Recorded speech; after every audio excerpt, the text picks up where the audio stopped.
see the world through other people's eyes.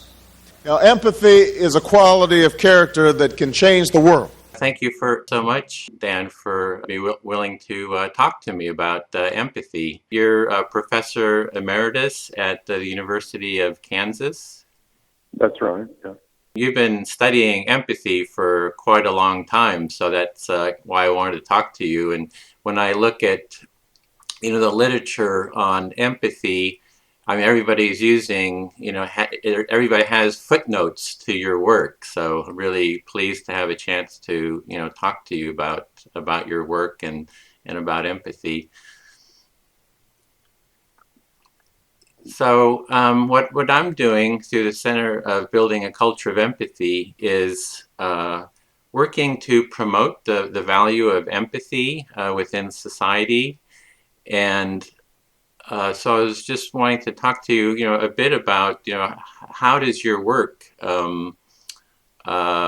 promote or promote the empathy within society. And also you've done quite a bit of work around the definitions of empathy. And I thought we could perhaps talk about that a bit too. Mm-hmm. Sure. So, in wanting to promote a culture of empathy, people like Barack Obama said that he was going to choose a Supreme Court justice that had empathy. And, there was a lot of kind of pushback against that. It was like, Jeff Sessions in the Judiciary Committee said, what is empathy? There's no, those kind of unclarity about the definition of empathy. And then there's also a movement, within the schools to, foster empathy within the schools. And I have a quote here from Phyllis Schlafly, who was, against the ERA, and she said, we shouldn't be teaching empathy in the schools. There is no scientific definition of empathy. So any empathy decision is based on bias and prejudices of the instructor or judge. So, so I was wondering if we could just talk about a bit about how you define empathy. And you had like 8 different ways that you found that people used the word. Well, there are at least 8 that people have used, and my work is focused on a feeling for others and what I call empathic concern, and that's only one definition. And there are plenty of people who would not call what I call empathic concern empathy. There are probably more people who would talk about it as sympathy or possibly compassion these days. But part of the difficulty is that for virtually every use, some people have called it sympathy and some people have called it empathy. It's hard to know. I think the main thing one has to do is try to be clear about the terms. And so if somebody says, what do you mean by empathy? Why, that's a perfectly legitimate sort of complaint, I think. People need to be very clear about what they're trying to talk about. As I say, for me, I got into looking at empathy really primarily out of an interest in what might motivate people to help other people. And so that led fairly naturally to focusing on a feeling for others. And at least at the time I started doing work on the subject, which was in the mid-70s, I guess, 1970s. The term that was around in social psychology, I'm an experimental social psychologist, and so the term that was around in social psychology at the time was empathy. People tended to stay away from the term sympathy because they felt it had a bit of a pejorative tone to it, a sort of demeaning quality. And historically, the term pity had been used, but that doesn't sound too good for the same reason. And so the current term, I really sort of borrowed it from Ezra Stotland in part, was empathy. And then the work, a lot of work on what's called theory of mind, or trying to figure out what's going on in other people's heads, they have used the term empathy, and they're typically meaning something very different by it. So one has to try to be as clear as possible about what one's talking about. Yeah, I had seen in some of your writings, and that was on a video you were in, you said definitions become, or you're talking about altruism and empathy, you said definitions become very important here. In this area, it's a morass. Right, yeah. Well, yeah, altruism raises as many red flags for people as empathy, really. And there one has to be very careful as well, because different people mean different things, and depending on what you mean, why you may be saying something important, you may be saying something quite trivial. Well, you started talking about how you got started with, looking at empathy, and in the 70s. Was there some kind of do you have a story of something of how that became important to you? Was it like an aha moment that you said, oh, this is really important, or was it a slow evolution? Well, there was a bit of an aha. It really, the first study I did on empathy was the result of a graduate student who was in the doctoral program at Kansas at the time, Jay Koch, and he was interested in attribution theory, and particularly in what at the time was called the Schachter two-factor theory of emotion. The idea was that an emotion is undifferentiated physiological arousal and a cognitive label that you put on it. That's what makes an emotion. There aren't many people who would treat emotion that way these days, but that was the idea. And so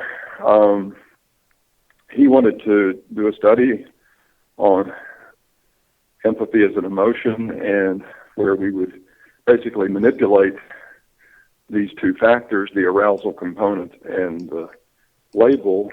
And the label we did through perspective taking, and the arousal component we tried to manipulate with what's called a misattribution procedure, where we lead people to think that what they're feeling as a result of seeing somebody else suffering is actually a result of a pill that they've taken, which was really a placebo. But if you can get them to misattribute the arousal, the idea was that would eliminate the empathic emotion, and we could see how necessary that is to the motivation to help.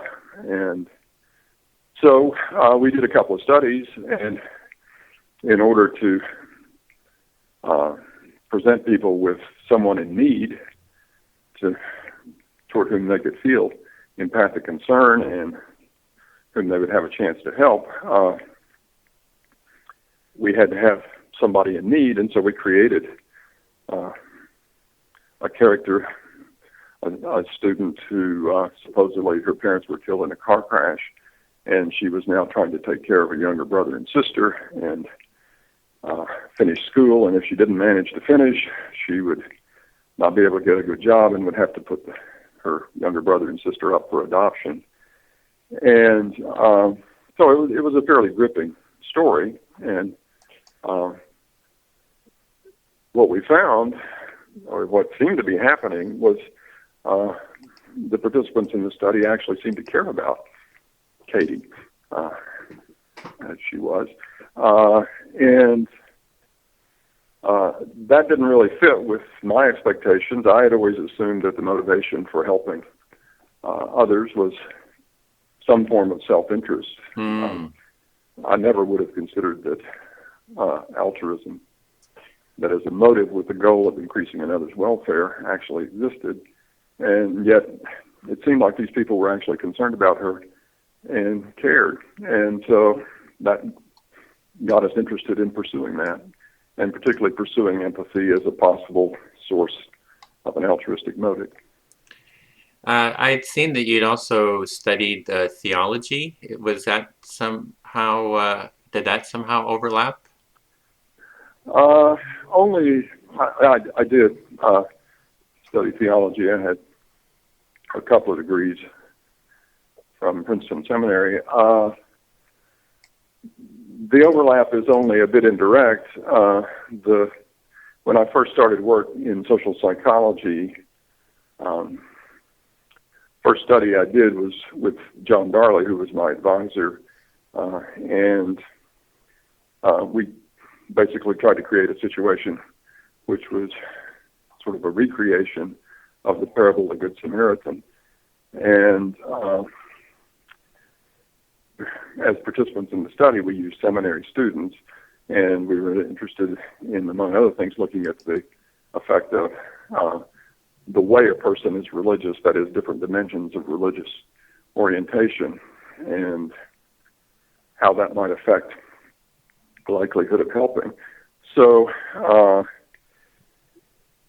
my theological/religious background probably got me interested in helping behavior and seeing that as a context of expression of sort of religious ethics. But I would not, I mean, that didn't lead to a question of altruism directly. Mm-hmm. It led to an interest in the helping, and then helping led to looking at empathy as a possible antecedent, and then thinking, well, geez, the motivation might actually be altruistic. And that led to a fairly long slog.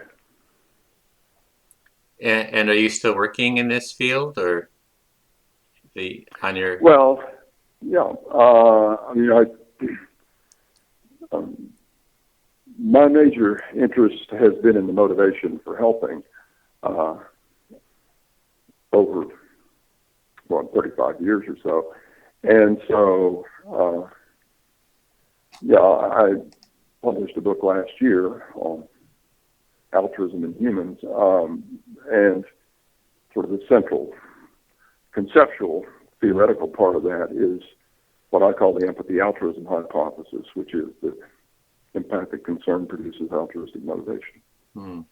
So it sounds like you, with your initial studies, is you expected people to act out of self-interest, and then you saw people were actually acting out of kind of altruistic reasons. Well, what I thought was that they might be. Oh, they might be. You had it open. You had the scientific open-mindedness there. So. Well, I hope so.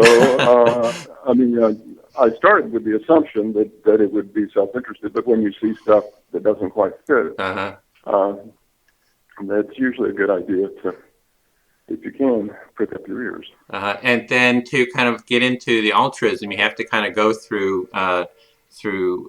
empathy then to kind of understand.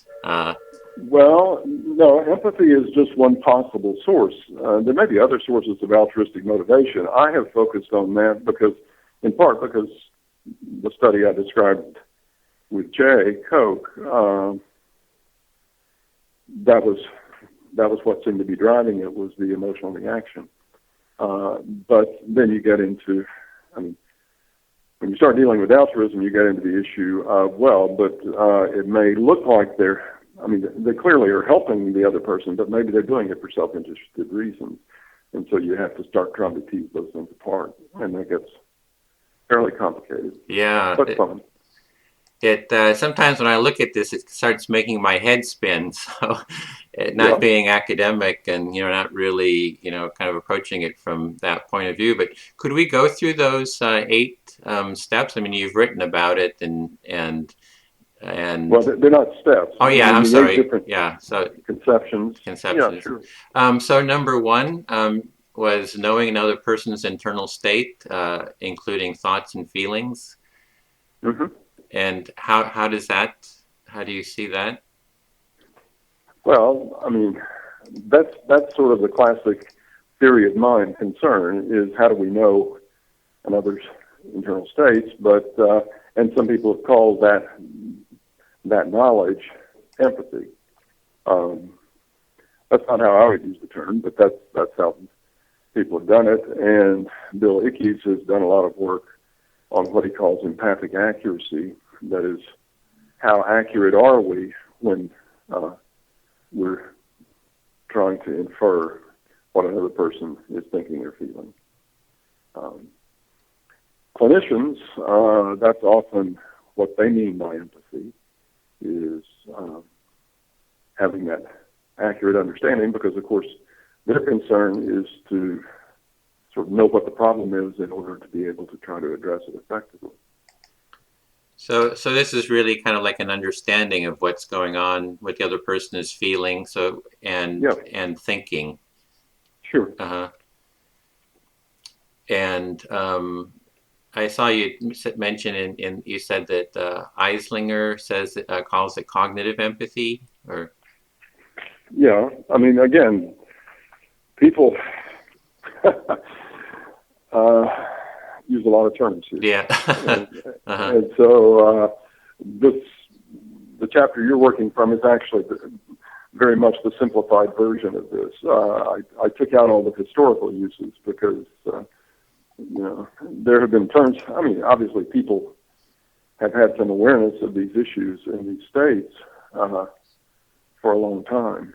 And so the terminology goes back a ways. Yeah, and how do you kind of tease it all out and kind of lay out the different relationships and kind of understandings is kind of well, that's what I was trying to do, at least for some of the current terms. So the second one was adopting the posture or matching the neural response of an observed other. And how do you explain that? Or describe that? This is, there are two things involved here, and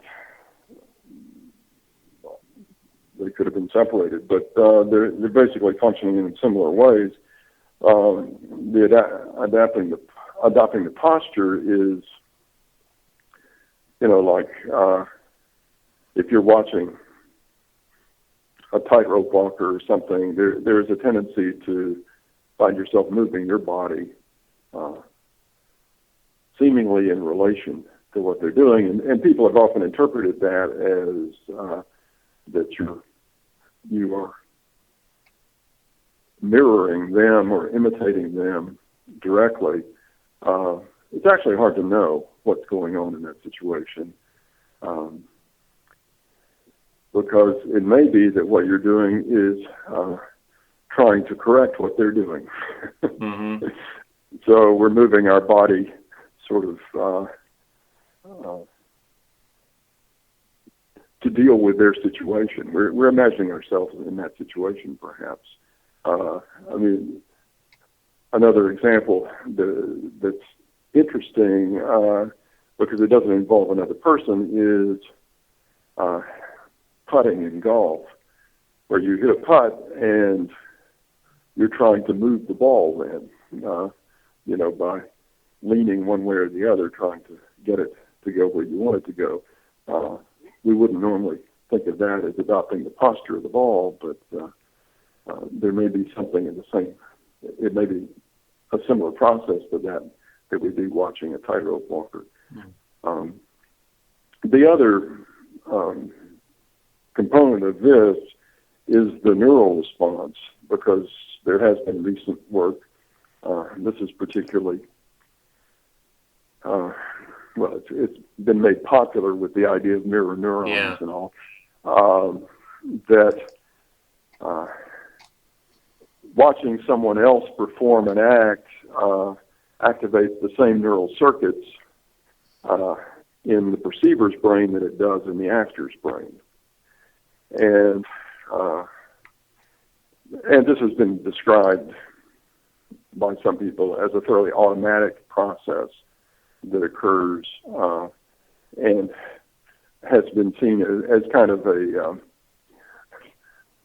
neurological bridge, if you want, between the internal states of others and our perception of those internal states. Because if it were really true that seeing somebody else do something automatically activates the same areas in my own brain, well, then suddenly I've got internal access to the internal workings of their brain, which would be very impressive. My guess is it's probably not true, but it would be very impressive.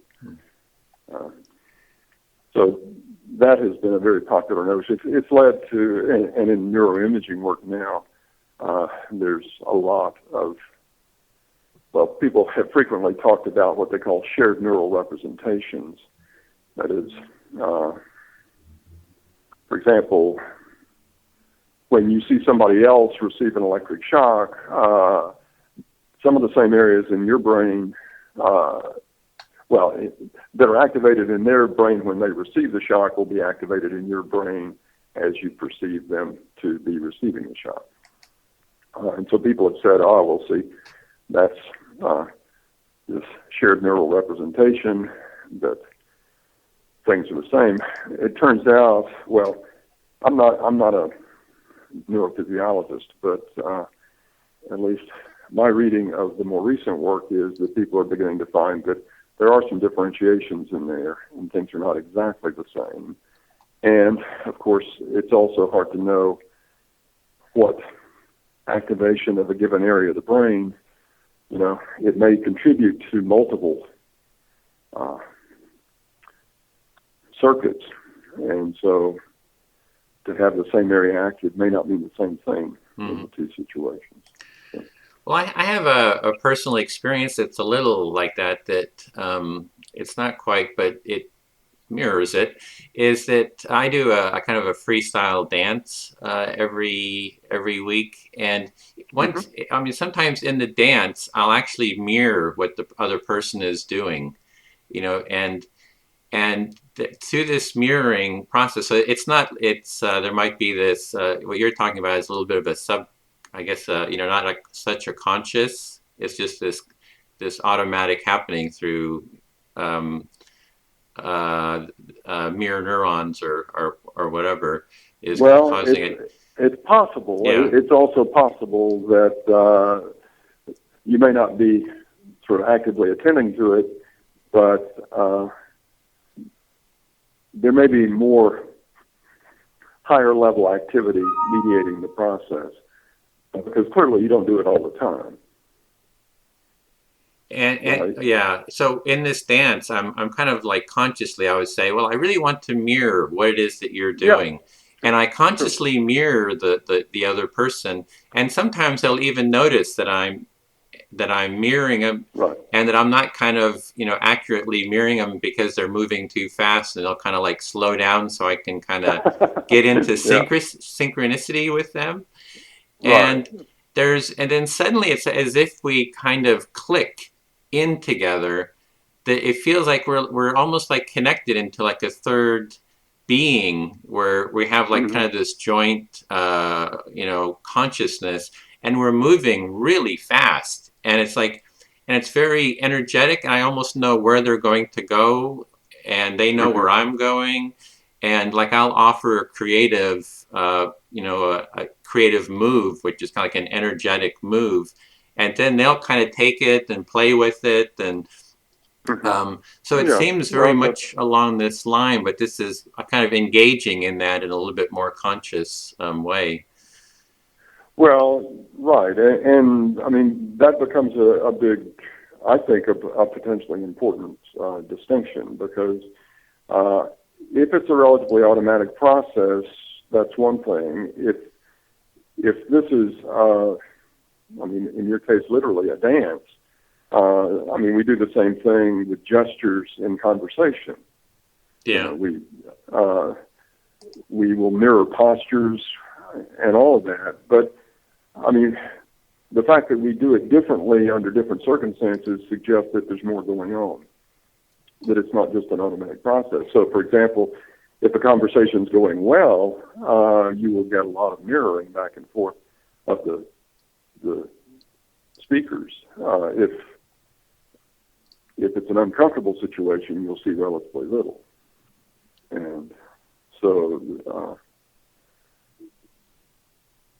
presumably, I assume at the times when you and your dance feel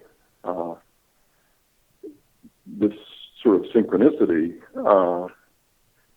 those are very positive times. You're feeling positive towards the partner and all that. It's very intoxicating. Yeah. I mean, it's just so fun and just so energetic and so playful and so it has a real creative kind of a feel to it. Right. I think progressive jazz has that quality too. Yeah, with a lot of improvisation. Yeah. Right. Yeah. Yeah. But again, usually groups will pick up on that, and they play off of each other and work it together. Is that something you're a fan of? Is jazz, or you? Oh no. Oh, okay.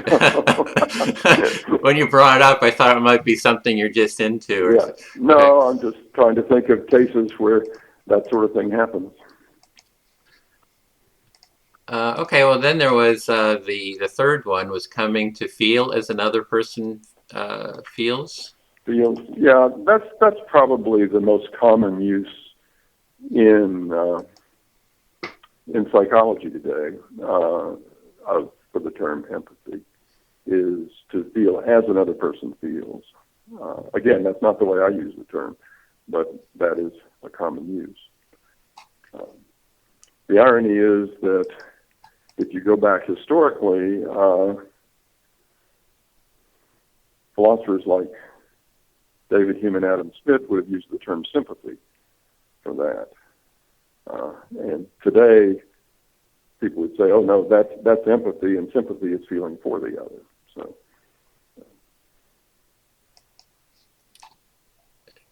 So that was the sympathy, emotional contagion, affective empathy, automatic emotional empathy. Those are some of the terms I saw that you had kind of connected. Those are terms that people have used, but of course, those terms, other people use those terms for other meanings, and in fact,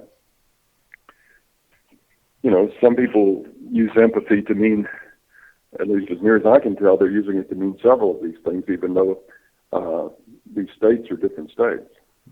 They use it in a global way. And I suppose that again is one of the very common uses, is kind of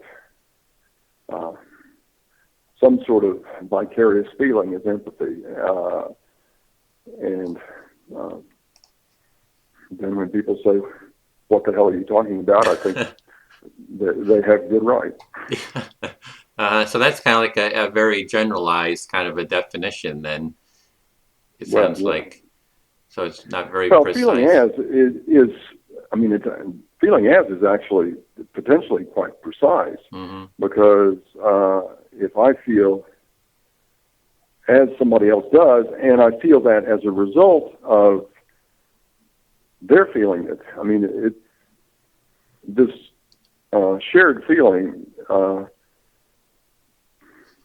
one way it's been talked about is that it involves both matching, that is feeling the same thing the other person feels, but also catching it, that is catching it from the other person.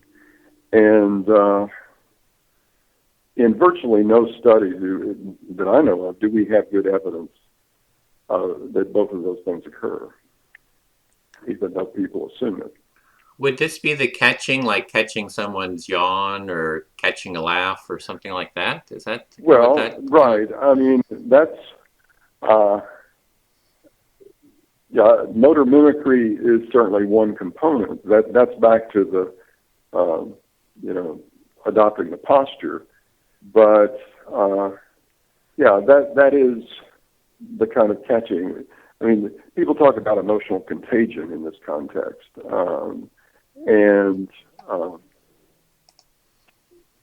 So, we certainly talk about yawns as being contagious. And that may be, it's possible this occurs. It's just I don't think we've got good evidence for it yet, in spite of the fact that many people think we do. Often empathy is defined as the metaphor of standing in someone else's shoes and looking through someone else's eyes. And would that be kind of connected to this, or would that be? No, that's concept 6, I think. Oh, okay. Oh, no. If we use this, if we had this.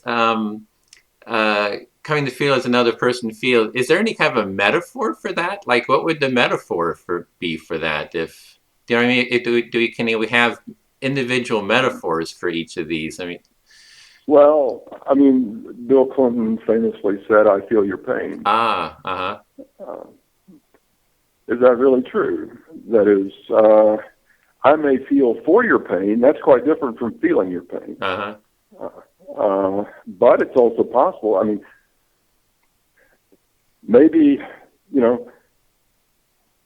thinking you're in pain pains me, but that may not be me feeling your pain.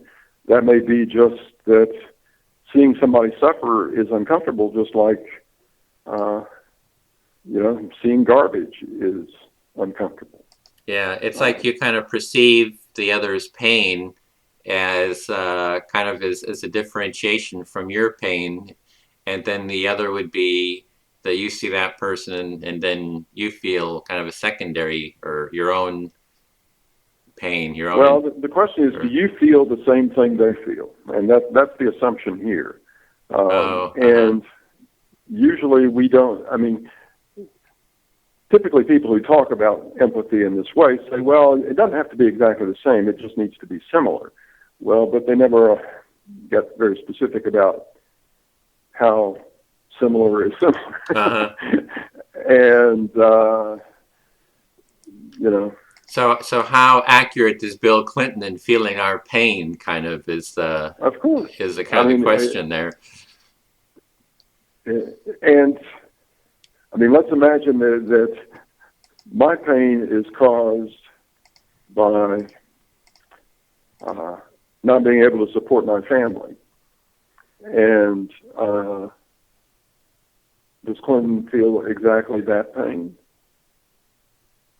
And what does exactly that pain mean? Yeah. Well, then moving on to number 4, you have intuiting or projecting oneself into another's situation. Right. And yeah. So that's this is actually. I mean, I sort of humanized it, but this is the notion of Einfühlung that Theodor Lipps actually talked about, and is the term, the German term Einfühlung, is what was originally translated as empathy by Titchener, who was a psychologist around the turn of the century, the turn of the 19th to 20th century, and that's actually where the term empathy first came from, as far as we know. That's the origin. The word's only a little over 100 years old. And what Lipps was interested in was a sort of aesthetic projection of oneself into, say, a natural scene. An example I use a lot is imagining what it would be like to be a gnarled dead tree on a windswept hillside. When I lived in Kansas, that was particularly apropos because there were a few of those around the area. And so it's a sort of semi-mysterious aesthetic process of sensing some aspect of the world sort of from the inside, if you will. And that's what they were interested in. That's actually a definition that appears in a lot of dictionaries because, I mean, historically, it's a very accurate definition. It's a rarely used definition in psychology. Well, when I look at a work of art like a Van Gogh, like at first I look at it and I have a sense of kind of this beauty. But I've noticed as I look into it, look at it more deeply, it's like the feeling changes, and I'll see like a sorrow, a feeling of sorrow comes up. Is this kind of what you're talking about? It's kind of like I'm feeling my way into that piece of art too. Well, those sound to me like your reactions to it. This is more getting in it. This is more what the artist might do in order to create that image that then evokes things in a viewer. And so And in this case, the aesthetic use has been particularly with inanimate objects. I mean, it's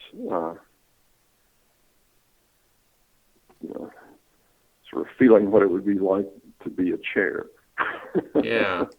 Or if I see a pole or a rock that's kind of very straight and rigid, that my body kind of feels that is, if I was straight and rigid like that, what would I feel like in my body? So it's almost like I'm mirroring. Well, again, that's closer to what this is about. This use. Okay. As I say, it's not a common use these days. But it's almost like trying to take on the position or the bodily position mirroring of the object, or right. But I think the folks who were doing this around the turn of the 20th century were assuming that you somehow sort of you experience the essence of the thing in the process of doing this. The Germans are good at these things, particularly they were back around those days. Well, yeah, I have dual nationalities. I have German citizenship, so maybe some of it kind of fits in with my. You've inherited it. Yeah, maybe I inherited, have it subconsciously there or something. That's right. And also, I mean, something that's coming to me is I read this story about like the first settler or person to kind of see Yosemite Valley. They kind of came over this ridge and he saw it, and he like kind of felt into tears just kind of seeing the grandeur of it. And it's hard to say. It's like, one is you kind of feel yourself being that great and grand, and it's kind of like this overwhelming feeling. I mean, could it be something along those lines too? Yeah, well, if that's what you feel, you're not just blown away by the beauty of what you're seeing, but you're feeling yourself as that landscape. Yes, yeah, that would seem to do it. Okay, and then let's see, number 5, imagining how another is thinking and feeling. Right. Now, some people talk about this as cognitive, or one form of cognitive empathy. I would talk about this as a form of perspective taking, where you're adopting the perspective of the other. That is, you're trying to imagine, you're sort of attending actively and trying to imagine how they're thinking and feeling. Obviously, this can be one way to gain understanding of how they're thinking, feeling, back to concept number 1. But this is an imaginative exercise, not a state of knowledge per se. It can lead to the knowledge. So it's an imaginative. That's not the role taking. That's that would be. Yeah, I mean it can be. Although often role-taking, what people are doing is putting themselves in the place of the other. That, again, is concept number 6. That's the next one coming up. And these are 2 different forms of perspective-taking. I try to imagine how this person's feeling versus I try to imagine myself in this person's shoes or in their situation. And so when you said earlier about, is this, putting yourself in the other person's shoes, no, that's a form of perspective taking. It may lead me to feel as they feel, but of course it's also possible that if I'm in your situation, I don't feel the same thing you feel. Different people react differently to a given situation. Yeah, so that's more about you yourself kind of imagining what's going on for the other person. And saying, this one is imagining what's going on with them, the concept 5. Concept 6 is imagining how you would feel. And that may be used as a stepping stone in order to be able to imagine how they're feeling. So, the 2 can be related, but they're not the same thing. If we had a metaphor for number 5, what would kind of a metaphor be for that?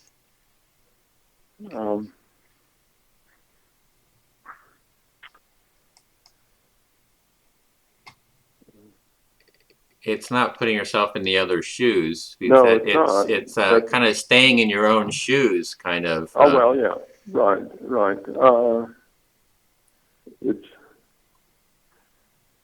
I mean, we may say something like,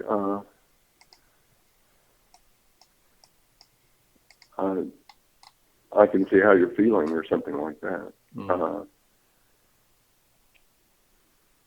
I mean, it's something we do a lot, although it's also true that, of course, when you're dealing with humans, one of the advantages we have is we can talk about how we're feeling. And so we may have to be less dependent on perspective-taking techniques in many situations than we might be. For example, if you're trying to figure out what's wrong with your dog, who seems droopy and stuff, then you're very likely to be trying to imagine how they're feeling. That is, what's going on that's causing this. And you wouldn't assume, usually with a pet, we would not try to put ourselves in their situation, because we're enough different that I don't think we would find that terribly useful. But so we might be thinking of past experiences, trying to recall something that kind of matches that, or well, that's certainly a possibility. I mean, that's a source of information, and again, is definitely something that we do. Often in research situations, when we're doing research on these things, we restrict the amount of information that a person has about the other, and so then these perspective-taking possibilities become more important, I think. So then number 6 was the imagining how one would think and feel in the other's place, and that seemed to be more the role-taking. Yeah, this is putting yourself in their situation. And, of course, this is very similar to the projecting yourself into the situation. It's just that this is usually, it's more focused on imagining yourself in the situation of another individual, and it tends to be a little bit more focused on sort of your personal reaction to the situation. And in some cases, what that can do is actually inhibit a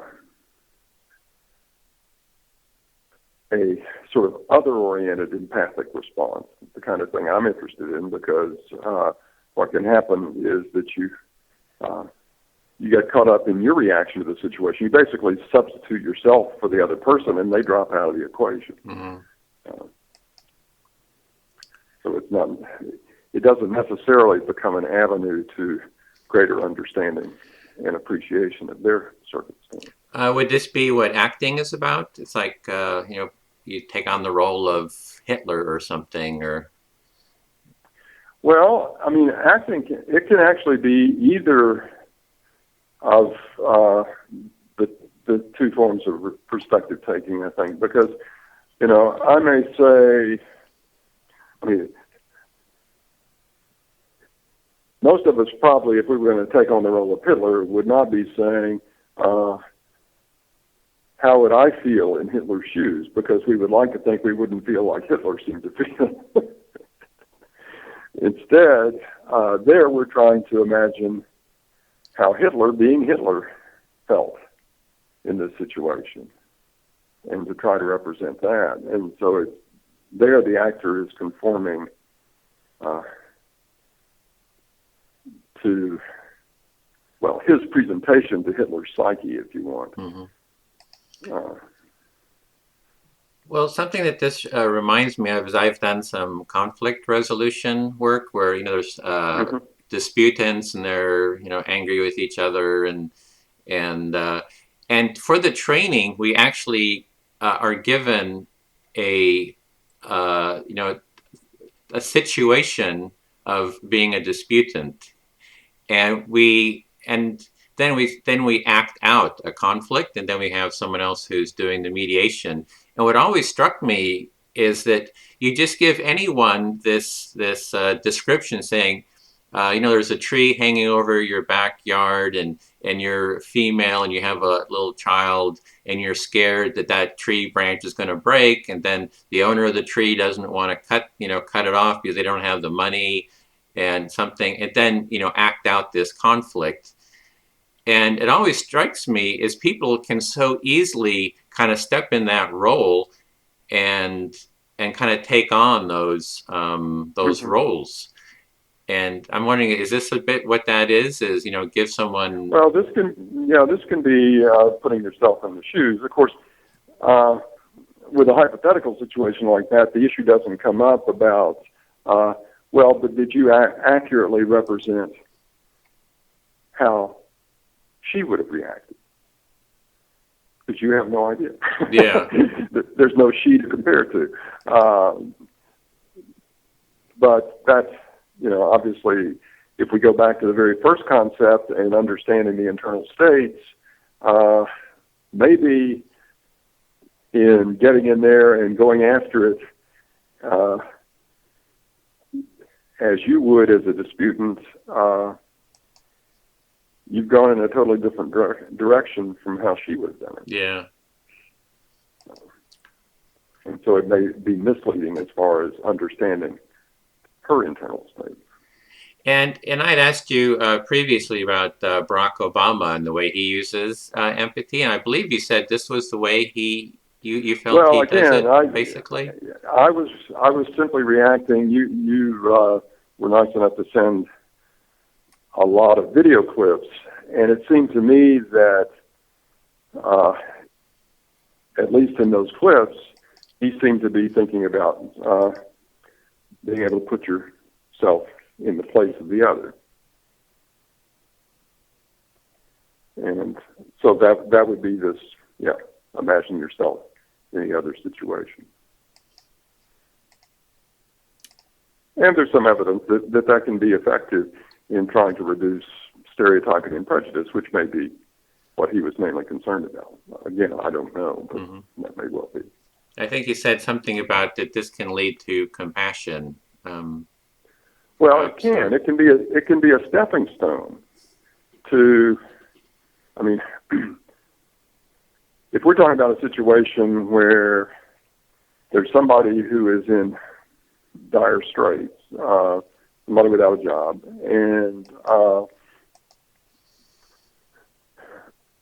you're saying I need to consider having my taxes raised in order to provide some help to this person. Okay. And I'm saying, well, I don't want my taxes raised. And you're saying, well, put yourself in the shoes of this person. And so if I were to succeed in doing that and to think about what it would be like not to know how I was going to feed my family and so forth, that could very well help me understand how they're feeling, and that could lead to a concern for their welfare. It could. Not automatic. It's also possible that I could put myself in their situation, or at least try, and I'd say, well, I would have handled this very differently. I wouldn't do it that way, and it could become a basis for passing judgment on them. Okay, so then we have number 7, feeling the stress of witnessing another person's suffering. Right, yeah. Yeah, and again, this is not a feeling for the other. This is being distressed by seeing another person suffering. It's a more self-oriented response. It can lead to motivation to help, because one may be motivated to help somebody else whose distress is causing my distress. I may be motivated to help them in order to relieve my own distress. But that's an egoistic motive. That's not an altruistic motive. Yeah, it's kind of more like a reaction to perhaps to what's going on for them. Yeah, well, I mean, you come down the highway and you happen to come on an automobile accident, and you know somebody's got a badly broken arm and they're bleeding and stuff. That's very likely to be distressing, but it may also evoke a feeling of compassion or, empathic concern for that person. But those are two, I think, different emotional reactions. They can co-occur, but they're different, and they have different motivational consequences. And number 8 was feeling for another person who is suffering. So this seems kind of similar. Well, this is the empathic concern. This is the feeling for. This is the other-oriented feeling versus being, feeling as a result of witnessing. This is actually concern for the other's welfare. Oh, and that's kind of the area that you're looking at, really focusing on. Yeah. This is what I mean by when I use the term empathy. Is feeling for another. Now, I use the term empathy to include both feeling for another who is in a good situation. That is, I can feel empathic joy for somebody who, something good happens to them. If I care about them, I can feel empathic joy. But the empathic concern is specific to the situation where the other person is in need. I perceive them to be in need. Well, one thing I've noticed in this discussion, about empathy and compassion, that a lot of it kind of goes around the quality of suffering, where, like in the dance I was talking about, it's really about, it's about having, it's a joyous, fun, and kind of heightening that experience. Right. Well, that's the, again, a sort of motor mimicry kind of thing. You may get that. And as I say, you can feel for somebody else who's in a good situation, and that can produce what I would call empathic joy, but that's not going to motivate helping behavior.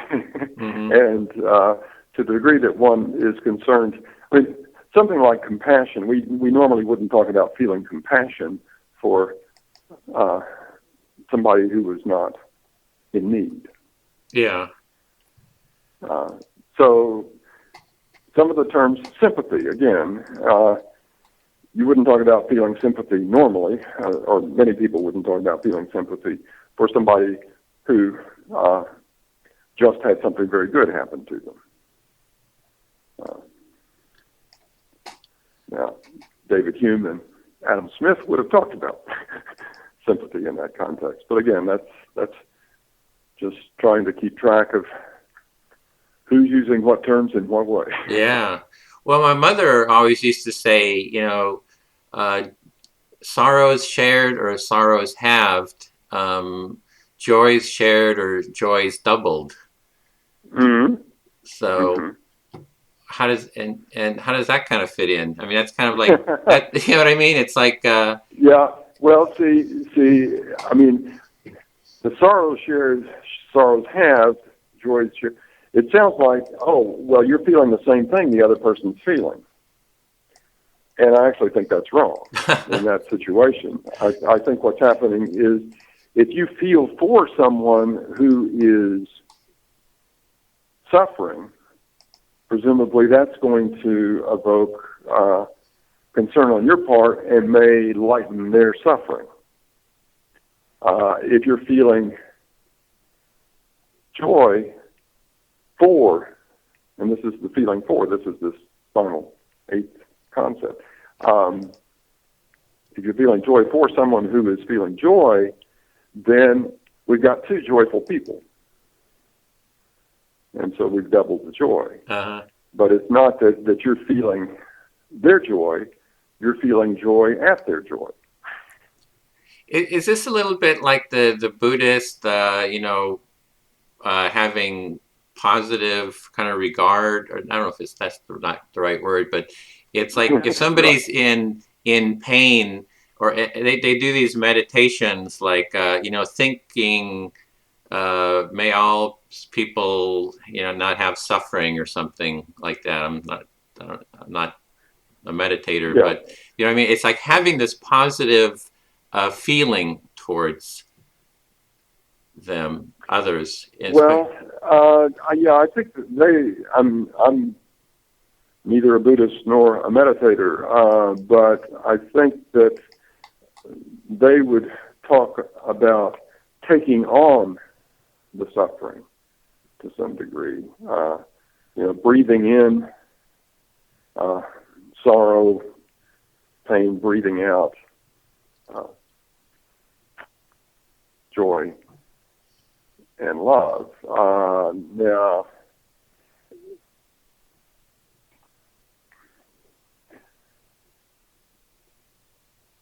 whether they think that the breathing in, they're actually, they are taking it on themselves, and therefore that's lightening the burden of someone else.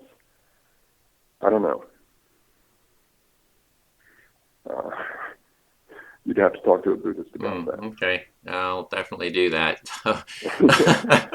That's on my list. I talked to a lot of people exploring this. I've seen the work of Carl Rogers, and Yeah. I was wondering how That was does your positive regard coming out there. positive regard, is that Yeah. something similar? I mean, I was just wondering how his work of just listening to someone and kind of that positive quality that happens through listening and kind of presence Well, I and think for him, uh, I mean, he's not talking about this final feeling for. I think he would would have found that to be a bit too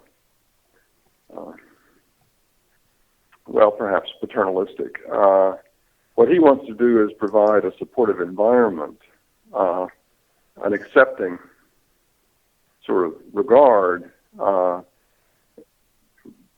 whatever is for the person, with the assumption that the person has within themselves the capacity to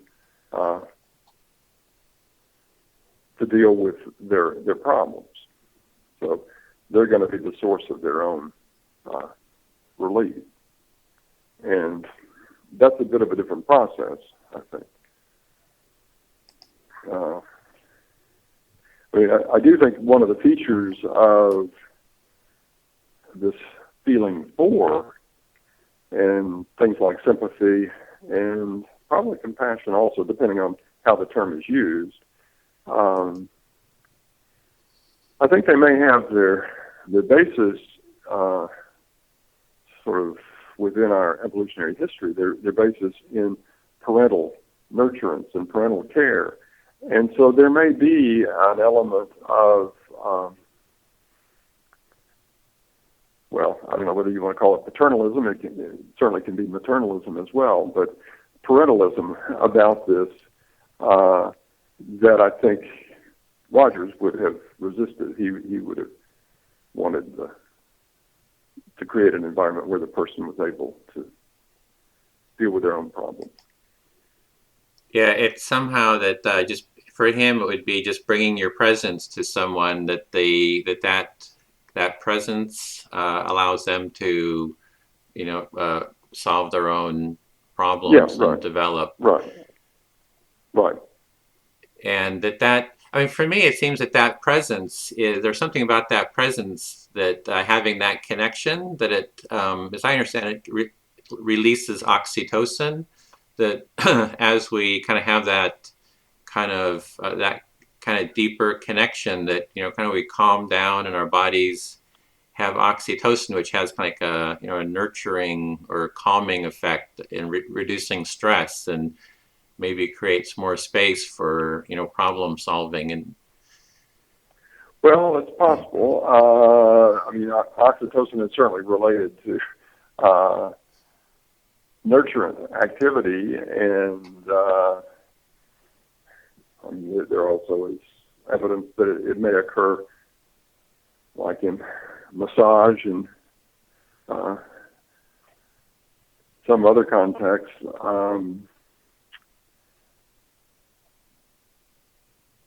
To the degree that it is tied to parental care kinds of things, as it certainly is in a number of mammalian species,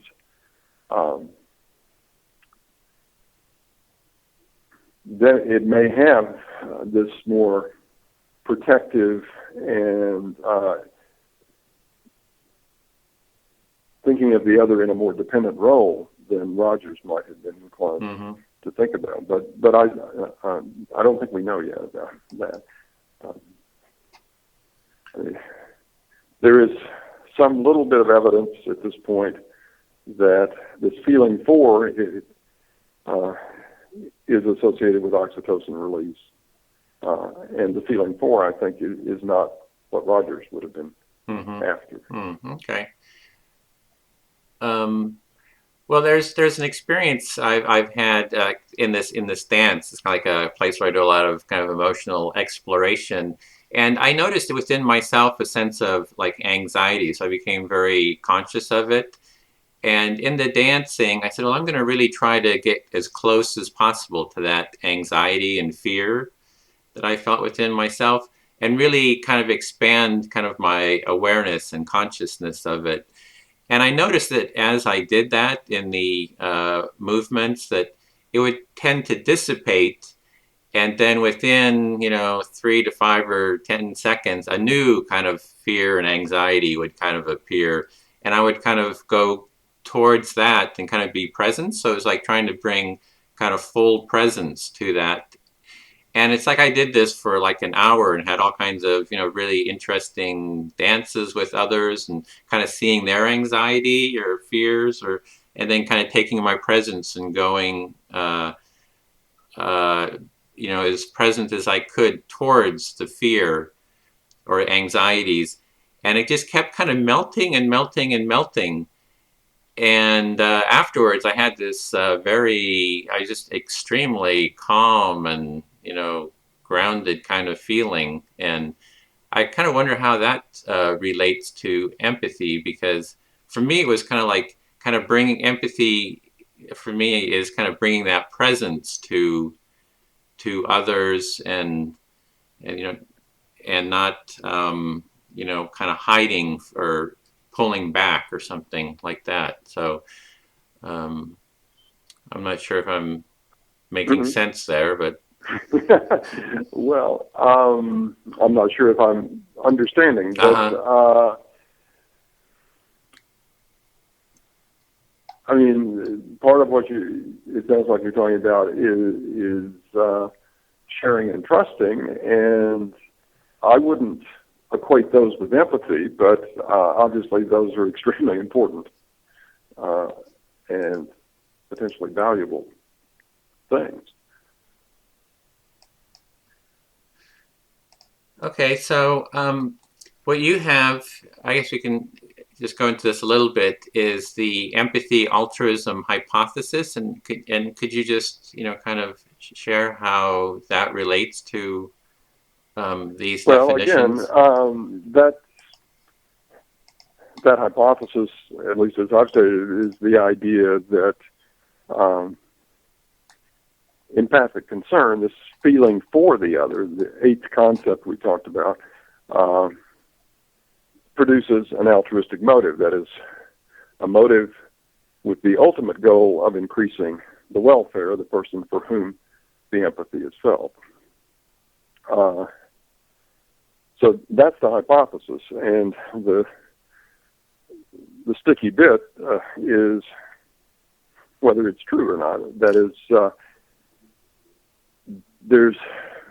we've known for quite a while that this empathic concern seems to increase the motivation to help the person for whom empathy is felt, but that in itself doesn't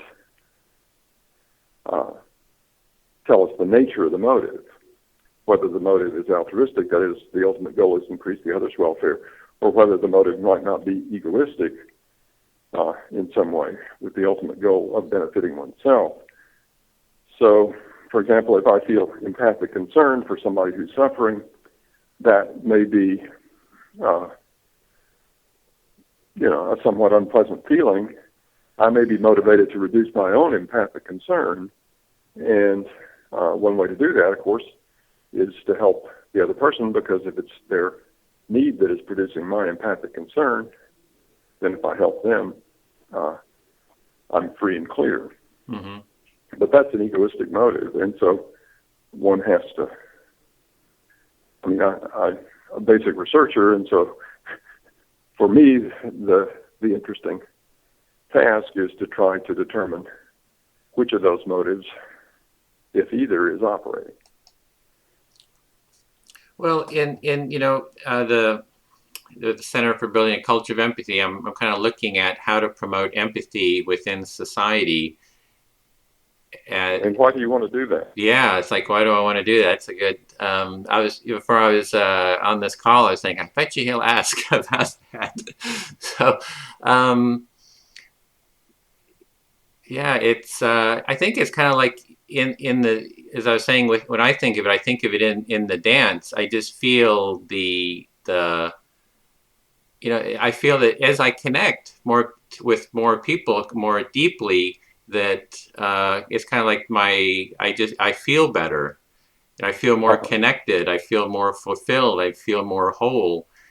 And I've had, I ask in these interviews, I've been asking people about their metaphor for empathy. Like, what is empathy like? And it's amazing how everybody, and don't use the common, standing in someone else's shoes metaphor. And the metaphors are like all over the place.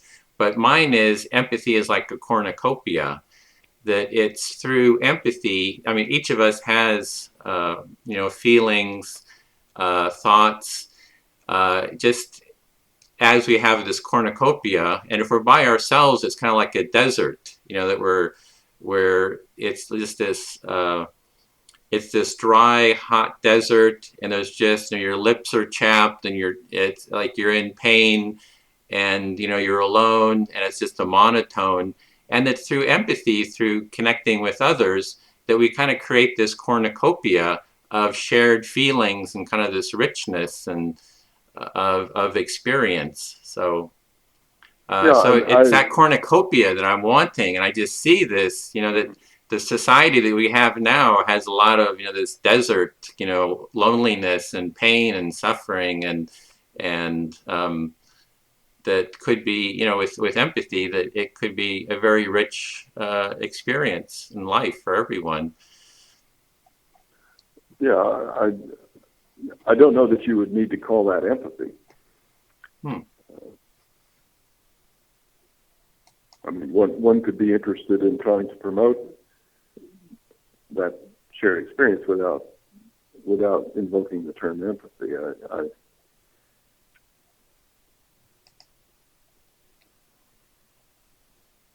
I've seen that's kind of the empathy is the gateway for that experience. That's kind of how we again, get depending there. on what you mean by empathy. Yeah. It sounds like you could basically cancel through empathy that does not use that term and pursue the same goal as effectively. I don't know what empathy buys you there, I guess is what I would say. Yeah. Well, for me, the mirroring. I was just going to say, given that it's a term that has a lot of baggage, yeah, as we have talked about, it might be good to set it aside. Maybe coin a whole new term for. Yeah, with some togetherness clear or something. Togetherness. Yeah. Well, that really gives me something to think about there. Just totally changed my whole direction of what I'm working on. Well, that's real encouraging. totally redefine everything. Yeah, well, I was afraid that might happen in this deeper exploration of the whole underpinning of my life might have to change. well, yeah, maybe it turns out it's as you said, liberating. Who knows? Yeah, kind of a liberating experience. Not have to worry about all these nitty gritty details. Yeah, get into what the hell empathy means anyway. This whole morass. Yeah, I interviewed Paul Ekman. He said the same thing. He says, "Oh, I was interested in compassion, but I had to go through this morass of empathy." You know, so it's like other people kind of feel that as well. So, you know, in terms of, if my metaphor is empathy is like a cornucopia, and you know, some people have said like empathy to them is like a magic room where, you know, you kind of go into it and you're totally heard and seen for who you are. So I mean, and it's like I was saying, there's so many metaphors. I was wondering, for your definition or your use of the word empathy, do you have like an overall metaphor for that? How would you kind of, I mean, it's not, you know, metaphors aren't real scientific, but you know, they kind of create this image that sometimes is illuminating. I was wondering if you had one. Yeah. Well, I mean, it's not a grand metaphor like that. Again, the empathic concern that I talk about is empathy. The best shorthand I can give for it is feeling for the other. And I might also say that I think that has some very positive potential. I think it also has some problems. So I'm not looking for empathy or empathic concern to be a panacea. I don't think it is. And I do think that there is a temptation to take, whether the terms compassion or empathy or altruism,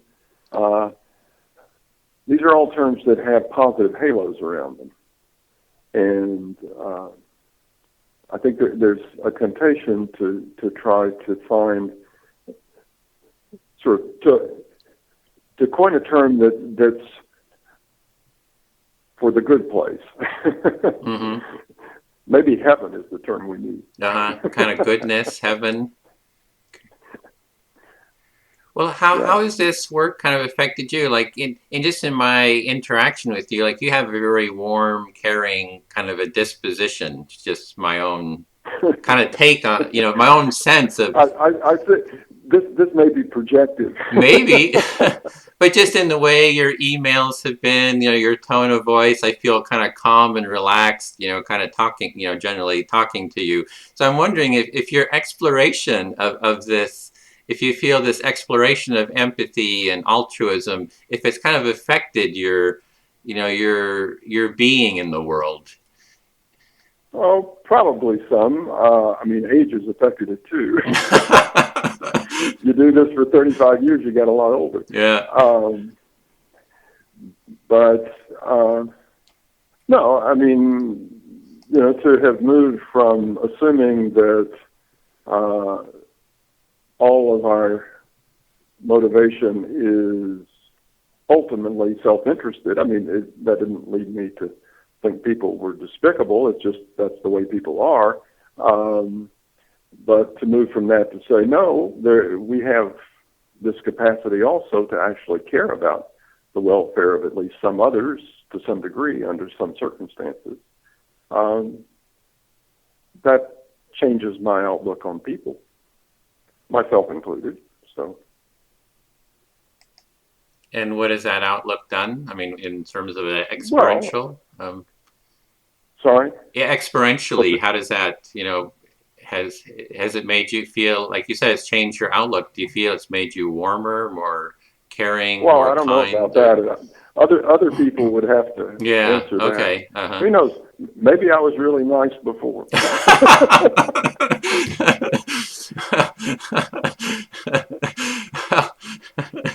It could be. see. Yeah, that's okay.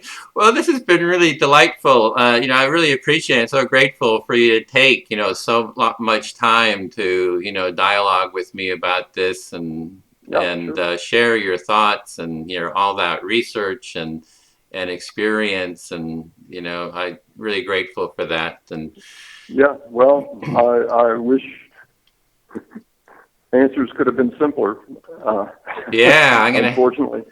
It's my head's still a little spinning. I got a lot to kind of go back to the drawing board and say, well, okay, I'm gonna have to make.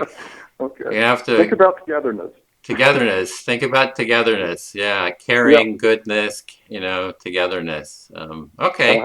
Well, great. Well, thanks again, and You bet. I hope we can, perhaps continue the conversation, maybe with others at another time. I'm going to be doing these online panel discussions as well, so invite you to take part in those if it seems of interest. So, well, we'll see as time goes on. Yeah. Okay. Well, take care then. Good to talk to you. Bye. Bye-bye. See the world through other people's eyes. Now, empathy is a quality of character that can change the world.